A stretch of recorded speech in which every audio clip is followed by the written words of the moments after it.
Next आपका trait and type Sheldon's and Jung's classification and big five theory, classification by William Herbert Sheldon, यानी Sheldon का वर्गीकरण, William Herbert Sheldon. In fact the success of an athlete of sports person comes from a combination of athlete ability and physique of body build.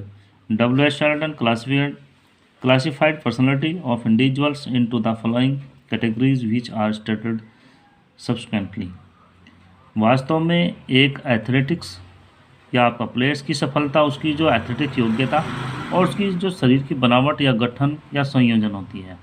William Herbert Sheldon ने व्यक्तित्व की जो व्यक्ति होते हैं उनके शरीर के प्रकारों को, सोमेटो टाइप्स और बॉडी टाइप्स को निम्न श्रेणियों में वर्गीकृत किया है, जिसका जो एक्सप्लेन है, जो वर्णन है, वो इस प्रकार है। फर्स्ट आपका endomorph. These individuals have short arms and legs. इस प्रकार के जो व्यक्ति होते हैं उनके बाजू और टांगें छोटी होती हैं। दे हैव राउंडेड फिजिक्स, यानी उनके जो शरीर की जो बनावट होती है वो गोल मटोल होती है। They are limbs seem to be shorter because of excess deposit of adipose tissues, क्योंकि उनमें एडिपोज नामक जो उत्तक होता है उसका जमाव अधिक होता है। Because tissues, the upper parts of arms and legs are significantly thicker than the lower parts। बाजुओं व टांगों के ऊपरी हिस्से नीचे वाले हिस्सों की अपेक्षा विशेषताएं अधिक होते हैं।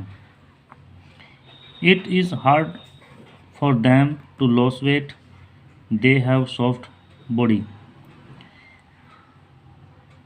उनके लिए शरीर का जो भार होता है वो कम करना अत्यंत जटिल होता है और उनका जो शरीर होता है वो काफ़ी कोमल होता है।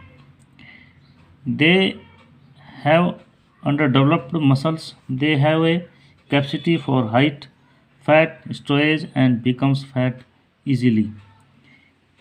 उनकी जो मांसपेशियाँ होती हैं वो अविकसित होती हैं और वसा का भंडारण करने की उच्च क्षमता होती है और वे आसानीपूर्वक मोटे या स्थूल हो जाते हैं। In fact they are more inclined to become obese, they have a pear shaped of body। वास्तव में वे मोटे होने के इच्छुक होते हैं और उनका जो शरीर होता है वो नाशपाती की आकृति जैसा हो जाता है। Their excessive mass hindered their ability to compete in sports। In fact, sports require high level of agility और speeds। इनके जो शरीर का अत्यधिक भार खेलों में भाग लेने की उनकी योग्यता में रुकावट या अवरोध उत्पन्न करता है और वास्तव में खेलों में गति या एजिलिटी के उच्च स्तरों की आवश्यकता होती है। स्पोर्ट्स गेम्स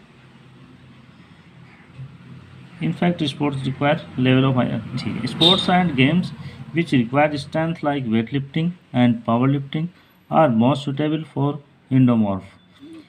ऐसे खेल जैसे आपका वेट लिफ्टिंग हो गया, पावर लिफ्टिंग हो गया आदि, जिनमें शक्ति की अधिक आवश्यकता होती है, एंडोमॉर्फ व्यक्तियों के लिए या इस तरह की फिजिक्स के लिए सुविधाजनक व उपयुक्त होता है। यानी एंडोमॉर्फ व्यक्ति के लिए वेट लिफ्टिंग और पावर लिफ्टिंग एक अच्छे खेल के रूप में होता है।